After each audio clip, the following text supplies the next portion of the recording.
नमस्कार दोस्तों, कैसे हैं आप लोग। मेरी चैनल में आप सभी का स्वागत है। मेरी चैनल रंगीन राह है, ये रोड टू सक्सेस, ये रोड टू स्टार्टअप। दोस्तों, बहुत सी बार ऐसा होता है कि हम लोग न चाहते हुए भी, यानी कलाकार लोग न चाहते हुए भी कुछ ऐसा काम करना पड़ता है जिनसे उनकी, क्योंकि आगे बढ़ना है तो कुछ न कुछ करना ही पड़ेगा। क्योंकि हम अगर कंपटीशन में है तो हमें हर कंपटीशन पास करनी पड़ेगी। अगर हमारे बीच में कोई आ रहा है तो उसे रौंद के आगे बढ़ना पड़ता है। ऐसा ही कुछ हुआ था अमिताभ जी के भी बारे में। अमिताभ जी के बारे में ये हुआ था कि जब वो ज़ंजीर फ़िल्म हिट हुई थी, उसके बाद बहुत ऊंचाई पे थे। तब बहुत से कलाकार जो उनके साथी थे, जो उनको शायद उनकी करियर उन्होंने कुछ ऐसा किया जिससे वो बर्बाद हो गई थी करियर। जैसे कि शत्रुघ्न सिन्हा और अमिताभ जी की फ़िल्में बहुत आई थी। दोस्ताना आई थी, काला पत्थर आई थी, सब कुछ आया था। बहुत और भी फ़िल्में आई थी, लेकिन वो फ़िल्मों में ऐसा हुआ था कि हर फ़िल्मों में अमिताभ जी को ऐसा लगता था कि ये तो मुझसे भी अच्छा काम कर रहे हैं और लोगों की वाहवाही ये लूट रहे हैं, और वन टेक आर्टिस्ट है, वन टेक एक्टर है, तो पब्लिक उसे ज़्यादा चाहेगी, मुझे नहीं चाहेगी। तो कुछ न कुछ करके, क्योंकि ज़ंजीर की जो कामयाबी उन्हें मिली थी, वो कामयाबी को वो छोड़ना नहीं चाहते थे। तो दोस्ताना फ़िल्म उन्होंने कर ली उनके साथ में, लेकिन उसके बाद भी वो चाहते थे कि कुछ न कुछ करके मैं उनसे आगे बढ़ जाऊँ। तो उन्होंने, हालाँकि सब लोग करते ही हैं, लेकिन ऐसा भी कुछ काम किया था जो आज अमिताभ इतने ऊपर है, इतने ऊँचाई पे बैठे हुए हैं, स्टारडम मिलने के बाद, एंग्री यंग मैन बनने के बाद। तो उन्होंने भी ये कुछ किया जैसे कि वो जहाँ पे शत्रुघ्न सिन्हा थे वहाँ से उनके रोल कम करा दिए, कट करा दिए। हालाँकि दोस्ताना में भी रोल उन्होंने कट करा दिया था, काला पत्थर में भी रोल कट करा दिया था। कट क्या किया था कि वो जो फाइट का सीन होता है उसमें शत्रुघ्न सिन्हा को वो मारते हैं, मतलब खुद मार नहीं खाना चाहते थे, ऐसा पहले ऐसे लिखा गया था। वो अमिताभ जी मार खाते, लेकिन वो उल्टा करवा दिया था। तो ऐसे करके करके उन्होंने अपनी, जो भी बीच में आते गए, जो भी अपने, जिसे रोड़ा कहते, रोड़ा बन गए थे, जो उनकी कामयाबी में उन्हें हटाना शुरू कर दिया। ये तो हुई शत्रुघ्न सिन्हा की बात। मुकेश खन्ना एक बहुत ही माने हुए कलाकार थे, और उनकी तो बहुत ही अच्छी सीरियलें भी चलती थी, और टीवी पे भी बहुत अच्छे थे। तो दोस्तों, वो एक ऐड कर रहे थे कि ऊपर से सूट वूट पहन के ऊपर से वो सीढ़ियों से आते हैं और नीचे लड़कियां उन्हें घेर लेती है, और जैसे कि वो सूट पहने हैं तो उनको घेर लेती है। तो ये एक शॉट था। लेकिन जब ये ऐड अमिताभ जी ने देखी तो अमिताभ जी ने कमेंट किया कि साला कॉपी करता है। तो ये बताने के लिए कि ये मेरी कॉपी करता है, तो जब ये इनको मालूम पड़ा, मुकेश खन्ना जी को, तो वो बहुत नाराज़ हो गए। उन्हें बहुत बुरा लगा कि अमिताभ जी ऐसा कहते हैं। हालांकि दूसरे लोग भी ऐसे कहते थे कि अमिताभ की कॉपी करते हैं ये मुकेश खन्ना जी। तो ऐसी कोई बात नहीं, कभी एक्टिंग में हो जाता है, ऐसा लगने लगता है। लेकिन ये सब बोलने के बाद उनको बहुत बुरा लगा, और फिर उन्होंने धीरे धीरे फिल्मों में से, मतलब, काम करना ही बंद कर दिया। अभी आजकल उनके पास कोई बड़ा प्रोजेक्ट नहीं है। ऐसे ही हुआ था अपने सुपरस्टार राजेश खन्ना जी के साथ में। आनंद फिल्म में राजेश खन्ना ने जो सुर्खियां बटोरी थी, जो कामयाबी मिली थी, वो देख के अमिताभ जी थोड़े हिल तो गए थे। लेकिन कुछ दिनों के बाद ज़ंजीर फिल्म जब हिट हो गई, तब राजेश खन्ना और अमिताभ जी, एक फिल्म नमक हलाल आई थी, उसमें भी काम किया था साथ में। तो उसमें जो रोल था, अमिताभ जी बिजनेसमैन रहते, और राजेश खन्ना एक कॉमन मैन रहता है, वो वर्कर रहता है। तो लेकिन वहाँ पे जो शॉट अमिताभ जी ने दिए, तब ही राजेश खन्ना को लग रहा था कि ये मुझसे आगे बढ़ जाएंगे, और मेरे जो कामयाबी है, मेरा जो सुपरस्टार का स्टार पद है, वो चला जाएगा। और कुछ ऐसा ही हुआ। इसके लिए अमिताभ जी ने बहुत ही काम किए, लेकिन ये काम नहीं कर पाए और वो राजेश खन्ना जी से कन्नी काटने लगे। और राजेश खन्ना जो कभी बावर्ची के शूट पे अमिताभ जी जब जया जी को मिलने जाते थे तो जो सुनाते थे वो उन्होंने मन में रखा। लेकिन ये कोल्ड वॉर तो चलती ही रहती थी, ऐसे राजेश खन्ना जी भी हट गए बीच में से। उसके बाद आते हैं अपने डायलॉग राइटर कादर खान, जो कि अमिताभ जी के लिए डायलॉग्स लिखते थे, बहुत प्यारे से डायलॉग लिखते थे और बहुत दोस्ती थी उनमें।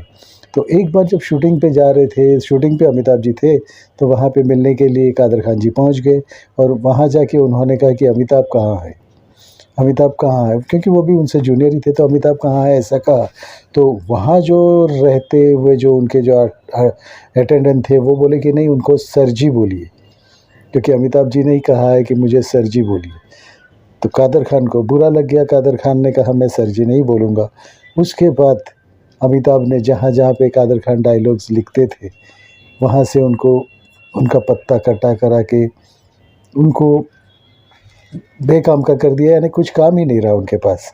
तो दोस्तों ऐसे खेल करके, ऐसे ही कुछ करते करते वो अपने रास्ते से सबको हटाए करते थे। दोस्तों उसके बाद आते हैं राज बब्बर साहब। दोस्तों उसके बाद आते हैं राज बब्बर साहब। राज बब्बर साहब के साथ भी ऐसा ही हुआ। राज बब्बर साहब बहुत सी फिल्में कर रहे थे, लेकिन बाद में जब वो नेगेटिव करने लगे, एक फ़िल्म आई थी जिसमें उन्होंने नेगेटिव का इतना अच्छा काम किया था, तो वो राज बब्बर साहब अपनी आवाज़ और अपनी एक्टिंग की वजह से इतना अच्छा छा गए थे कि अमिताभ जी को भी लगने लगा कि ये मेरे लिए कुछ डर है या मुझे कुछ उनको थ्रेट लगा कि ये मेरे लिए थ्रेट है, मैं ये आगे बढ़ के शायद ये आगे बढ़ जाएंगे और मैं उनके साथ काम करूँगा तो मेरा नाम भी थोड़ा ख़राब हो सकता है। यानी वो इतनी अच्छी एक्टिंग करते थे राज बब्बर साहब, अपनी आवाज़, अपनी उसकी वजह से नेगेटिव बहुत ही अच्छा करते थे।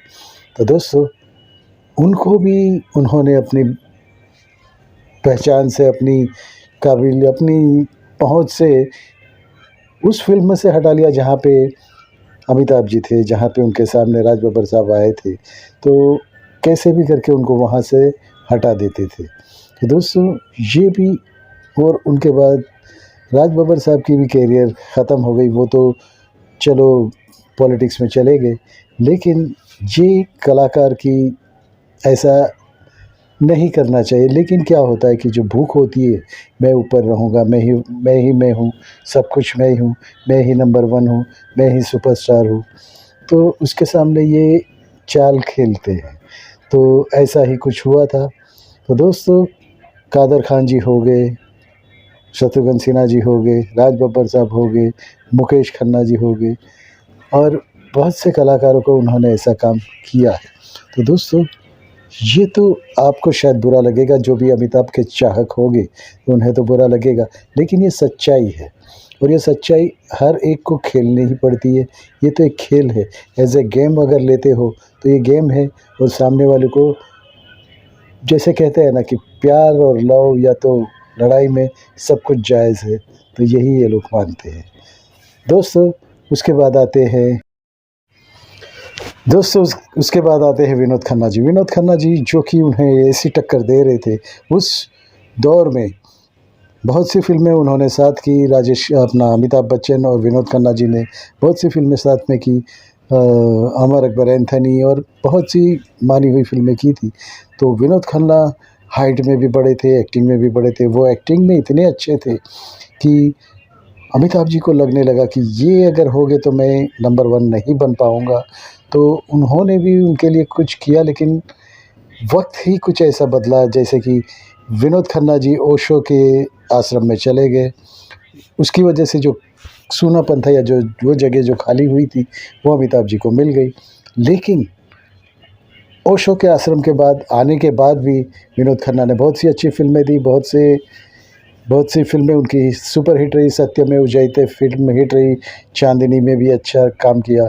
तो ये फ़िल्म होने से उनको बहुत डर लगने लगा, अमिताभ जी को भी डर लगने लगा। लेकिन अमिताभ तो अमिताभ ही थे, वो कैसे अपनी जगह छोड़ सकते हैं, क्योंकि अगर कोई मेरी जगह पे आएगा तो मैं हर कोशिश करूँगा कि वो वहाँ तक नहीं पहुँचे और मैं ही बनूँ। तो ये तो एक भूख जैसा हो जाता है कि नंबर 1 में ही रहूँगा और किसी को मैं बनने नहीं दूँगा। तो ऐसा ही कुछ इनके बात में भी हुआ। तो वो भी कुछ न कुछ करते थे कि विनोद खन्ना जी मेरे सामने ना आए, या तो फ़िल्में ऐसी करते थे जिसमें विनोद खन्ना हो तो उनका रोल कटवा देते थे, या तो फिर प्रोड्यूसर्स को या डायरेक्टर को ही कहते थे कि मेरे सामने विनोद खन्ना जी को मत लीजिए। और ऐसे करने से उनको काम मिलना बंद हो गया, विनोद जी को भी बंद हो गया, राजेश खन्ना जी का भी। राजेश खन्ना जी अपने आप को झुकाने को तैयार नहीं थे, इसके लिए वो भी कुछ पीछे चले गए। राज बब्बर साहब का भी यही हुआ। शत्रुघ्न सिन्हा को जो मानते थे अमिताभ जी पहले से, तो जो फ़िल्में आती थी, जो फ़िल्मों में एक-एक फ्रेम में वो ऐसा कुछ करके जाते थे कि तो देखने वाले उन्हीं को याद करते थे, और आजू-बाजू के जो भी कैरेक्टर थे उनको मतलब कम लगने लगते थे। तो उनको भी कैसे भी करके ऐसे ये दूर कर दिया। उनको बाद में फ़िल्में मिली नहीं, क्योंकि जब इनका ही सिक्का चलता था तो हर प्रोड्यूसर, हर डायरेक्टर को अपनी बात मनवाते थे, ऐसा ही होता था। तो दोस्तों, ऐसे करके सबकी कैरियर जाने-अनजाने में कहो या तो जानकर भी बर्बाद कर दी अमिताभ ने, और अमिताभ जी बड़े बन गए। लेकिन दोस्तों, आपको शायद अमिताभ के लिए अच्छा लगा होगा कि अमिताभ के आप चाहक भी होंगे, लेकिन जो सच्चाई है वो है, कलाकार को करना पड़ता है, ऐसा एक्टिंग फील्ड में तो करना ही पड़ता है। तो दोस्तों, यही कुछ बातें थी। ऐसी ही रोचक बातें मैं आपके लिए लेके आऊँगा। मेरी चैनल को सब्सक्राइब कीजिए और बाजू का लाल बटन दबा दीजिए। दोस्तों, भारत माता की जय, वंदे मातरम, नमस्कार।